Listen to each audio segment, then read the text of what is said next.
We're loving seeing you on Going Dutch. I'm curious, the show is so sharp, but it has this chaotic humor. How do you find Dana's rhythm within this madness of Going Dutch?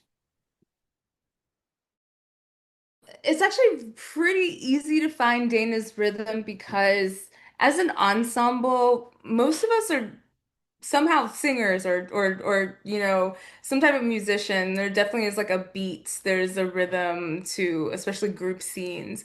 And one of the things I love playing with these actors so much is like everyone can have a very funny, hilarious moment, and but they can also give that energy to the next player. Like I'll sometimes be shooting something in what we call as coverage. So when the camera is on me, like we do a ton of improv, and a lot of actors say that on shows, and I've been on other shows, and I'm like, okay, we really wasn't. But on this show, we really do a lot of improv and surprise each other, and sometimes won't even tell each other what we're gonna do next because we want to get the reaction from one another because it's just a joy in it. But it'll be like I'll say something on my coverage, and then Danny will be like, "Oh, I really love that. Can you say it on mine so that we make sure we got it on both sides because I really love that." Or he'll do something, or Dennis will do something ridiculous always.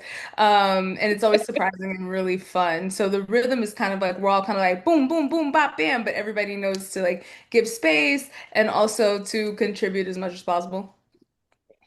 Well, if it exists, Dana can get it. What kind of backstory were you given on her Yeah. initially, and was there anything you added to her that maybe not have been in that breakdown? Well, Dana felt very kismet to me. I have a podcast and a book and a television show all by the name Scam Goddess. Dana's last name is Conway, so she will Conway.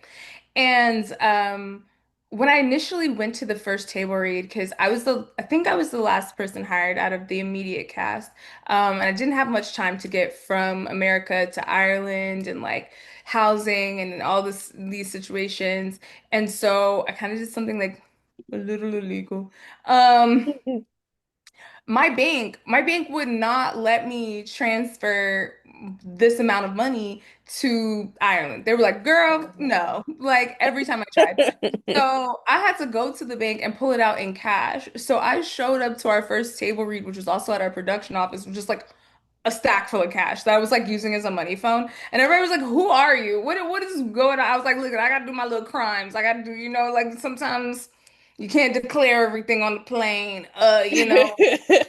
And so Dana's scammer energy was already like very much in me, but what I really love about her is that like she's running victimless crimes. It's like she's trading things. Like if you need something and I got it and I need something from you, let's just make a trade. She's basically living on an old school barter system, which, if the world keeps going how it is, child, we all gonna have to learn how to barter again. And I don't have any kind of like real like olden time skills. Like if things go to hell, I'm gonna have to be the town crier or like maybe I could play drums in the back of the war. You could maybe you could be that black market that people need. Yeah, exactly. I'm gonna have to run the black market. I'm like, you want some Skittles? You know you can't get those in these times, but I got. You want to taste the rain? Your taste. That's right. Go come back behind this alley. Yeah, that's definitely Dana. It was great seeing Dana looking out for Captain Maggie, and the singles mixer was a good idea in theory. Talk about working closely with Taylor for that episode.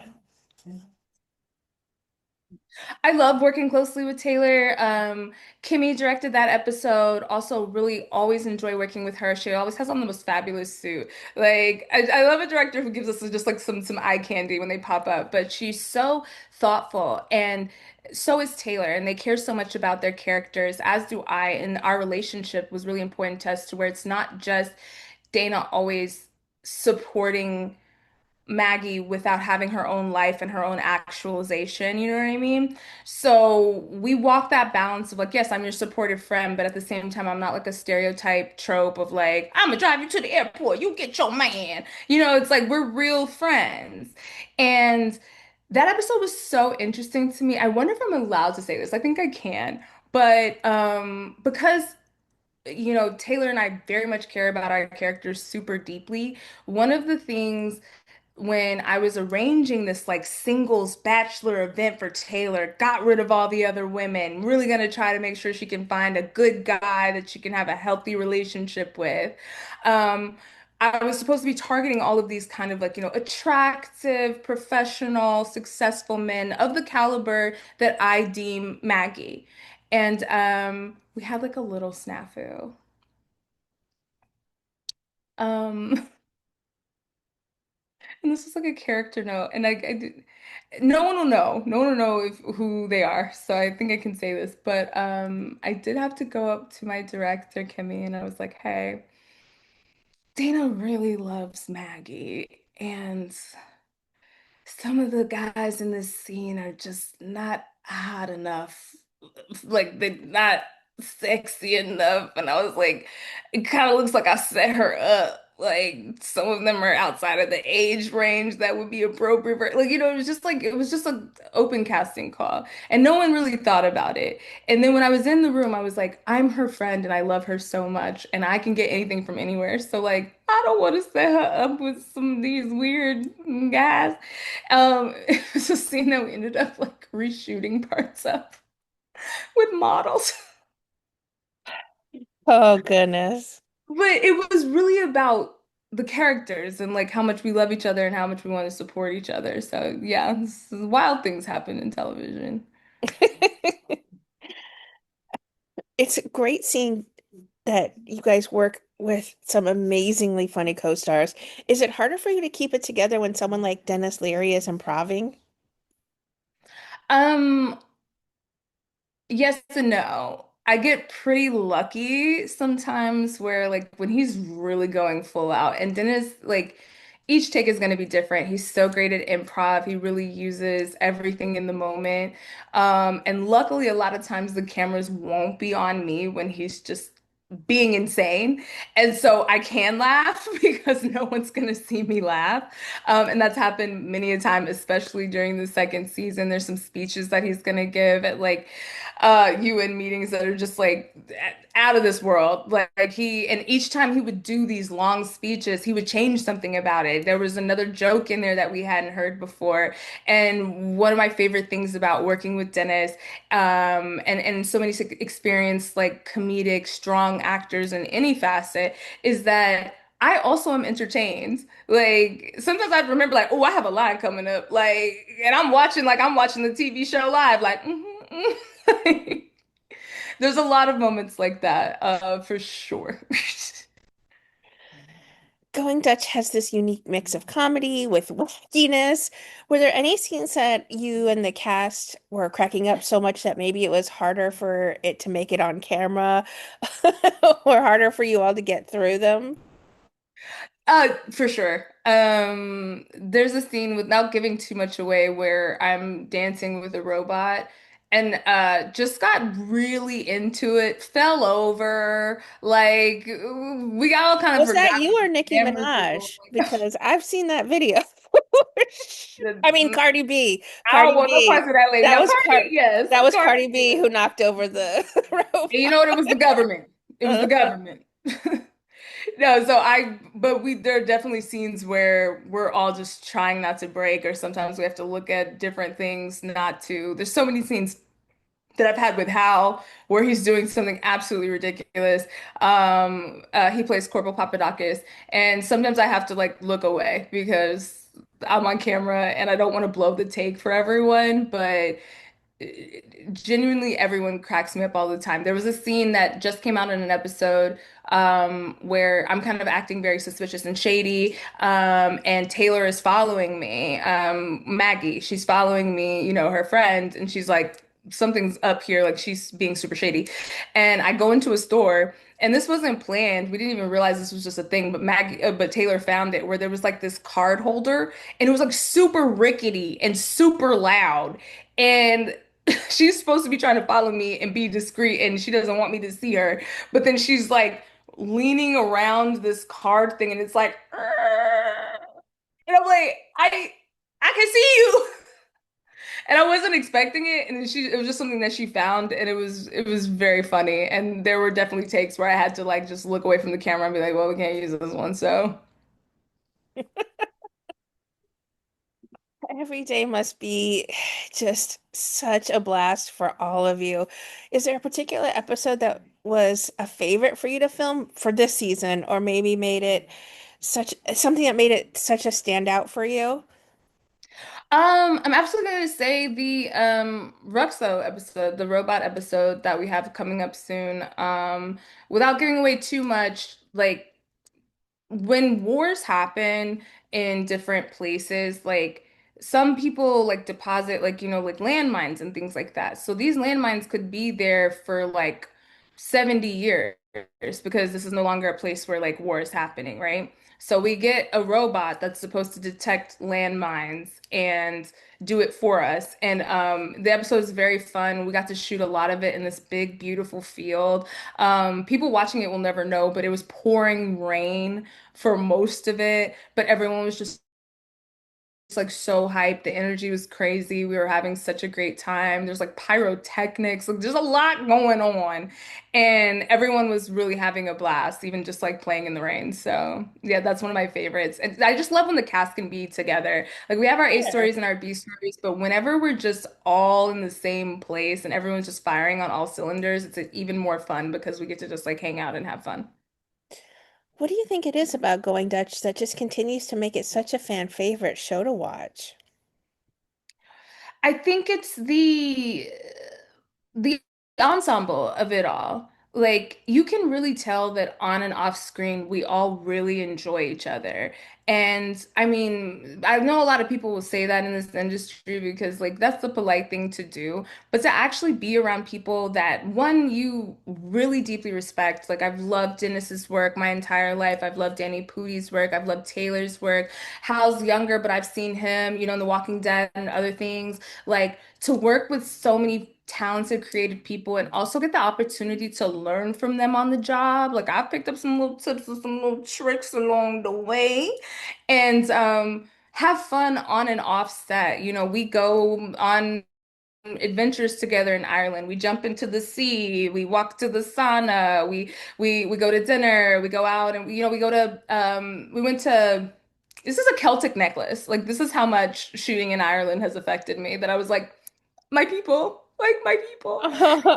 We went to Riverdance, me, Danny, and Taylor, and it was like transformative. Like we just watching other people enjoy their craft. We go see movies together, and like I Oh. think all of that shows on screen that there's like a real camaraderie and a real love for one another that we actually have in real life, and all the personalities just kind of mesh really well. It's like I don't know, like did a psychic put us together? Is this some kind of zodiac thing? The alchemy work together. Because it's really flowing. It's really flowing, and we love that. We loved you on iCarly. What does it mean to you to have been a part of an iconic show that is still so cherished, a part of so many people's, youth? I'm extremely grateful for that. Miranda Cosgrove, Nathan Kress, Jerry Trainer, like they all welcomed me with open arms. I was a completely different character, but found my way in this kind of big cartoonish world with them. Ali Shelton was the showrunner, and she gave us so much leeway with like what we wanted to do, or if we had bits or jokes that we wanted to pitch. And like Mhm. certain sets, you're gonna get a script you walking up to you like, girl, say what's on the paper. And then other times you're on the show, they'll let you play a little bit more. And one of our jokes always was to our showrunner and some of our directors, like Phil Lewis, who I love. I love Phil Lewis so much. He's so iconic. But whenever he would direct, and he directed quite a few episodes, I'd be like, hey, I would like go over and whisper to him in the corner and be like, hey, I want to try something. And I know we're about to move on. I know we're on a schedule. And he's like, what? And I'm like, just let me do it on camera. Just let me you gonna want these takes. That was our joke. We always be like, you're gonna want these takes. And for the most part, he would let me get away with it and it would get used. So like it was a very fun set to be on and also very nostalgic because I watched iCarly as a kid, like when I came home from school and to be a part of that universe and be in the Groovy Smoothie and be around so many like original artifacts from the show was very surreal. What's next for you? What have you been busy working on lately? So obviously I have my podcast, Scam Goddess, and it's a comedy podcast about robbery, fraud, scams. Unfortunately, in this economy, I'm not running out of material. The girls are doing crime. They're doing it. And I'm finding out about it and I'm sharing it. But I'm also sharing a lot of like scams that I see being perpetrated on people. And it's such a great feeling when I get an email from someone like, "Oh, I listened to your show and I stopped my mom from getting scammed from this, or my aunts, or I saw this scam and I recognized it from what you talked about and I didn't fall for it." You know, like that's a really beautiful part of this. But I'm taking that on a live tour with Live Nation. So we are going to be doing Scam Goddess live shows in New York City, April 18th, Chicago, March 26th, San Francisco, April 30th, my hometown, Irving, Texas. I'm from Dallas, it's a little north. That's on April 9th. So I'm gonna get to, and then I'm doing Boston. I'm doing a college in Boston. So I'm gonna just be bopping around doing a live show about Scam Goddess, which I'm really excited for. Wonderful. I'm so excited. What would you Thank you, like to Jamie. say to everyone who are fans and supporters of the incredible work you keep doing on our screens, Lacey? I would just like to say thank you. It's obviously not an easy industry to break into, and it's definitely not an easy industry to have longevity in. And I'm so grateful to all of the people who help and support me and give me advice and listen to my shows and watch my show on Hulu or buy my book or whatever and connect with me because like laughter has always been a form of connection to me because I believe that if two people are laughing at the same thing, they're agreeing that something is true to them. And that's just like human connection, and that's beautiful. And I also will say shout out to Melissa DeLiza. She cast iCarly, and she also cast Going Dutch. And when she came to me about Going Dutch, she was like, "You know, I follow you on Instagram, right?" And I was like, "Yeah." And she was like, "Are you available for this job?" And I was like, she's like, call your people, call your lords.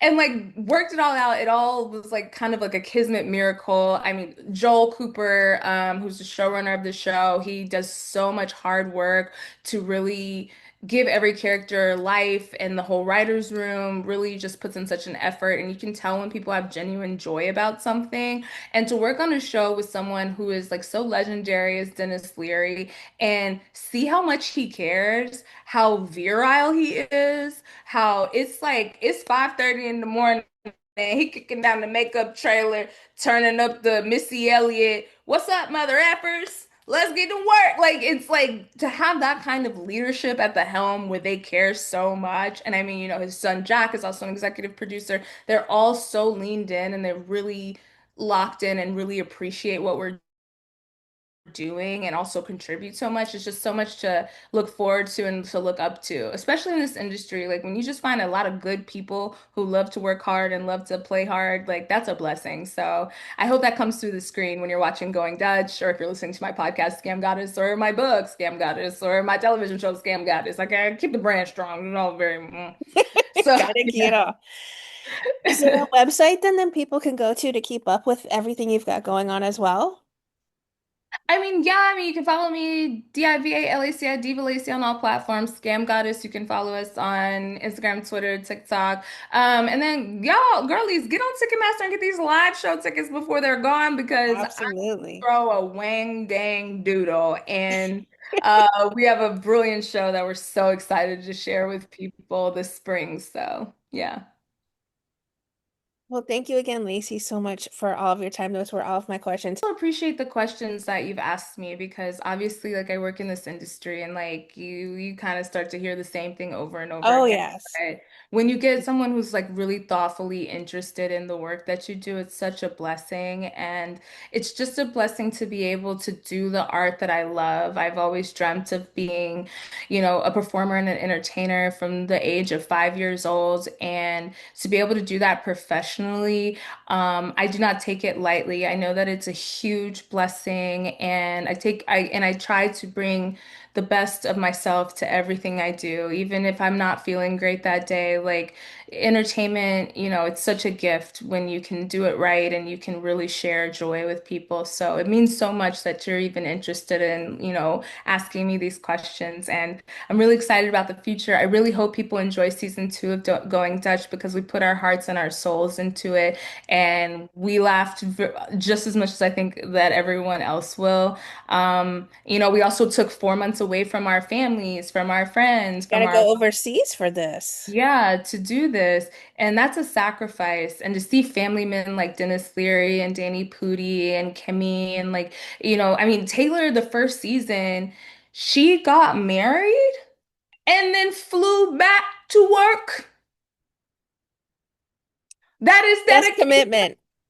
That is commitment. Flew back and killed it like she hadn't missed a day. I was like, Betty, I just saw you dancing on the dance floor with your family. And you already back in fatigues, Betty? And Taylor and Dennis have like probably the most lines, and Taylor Yeah, knows that's every right. line. Taylor literally is a script Bible. Sometimes I would just Wow. come up and be like, "So what am I gonna Yeah. say?" Because she already knows. And Dennis loves to run lines before, like days before we're shooting it, because we do a lot of improv or whatever, right?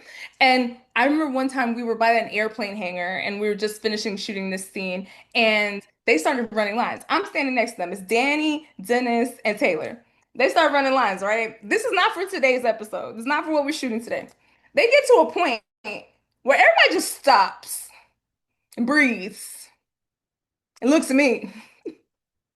And I was like, oh, you know what? I think I heard somebody calling my name. I was What? like, I don't know these lines. Like, I know today lines, okay? Like they are serious. But that also raises the playing field. Like that's the type of people that I love to work with because every day you know they're gonna bring it and you're gonna bring it and then you get the best things from it. So we've just been extremely lucky and hopefully there's a season three. I really think that people will enjoy season two even as it progresses now. We just did some wild stuff that was really cool that we're really proud of. So, Part hopefully of more it. on it. You're an intricate part of making this show so special to so many. So again, I'm grateful for your time and I look forward to wonderful things to come for you, Lacey.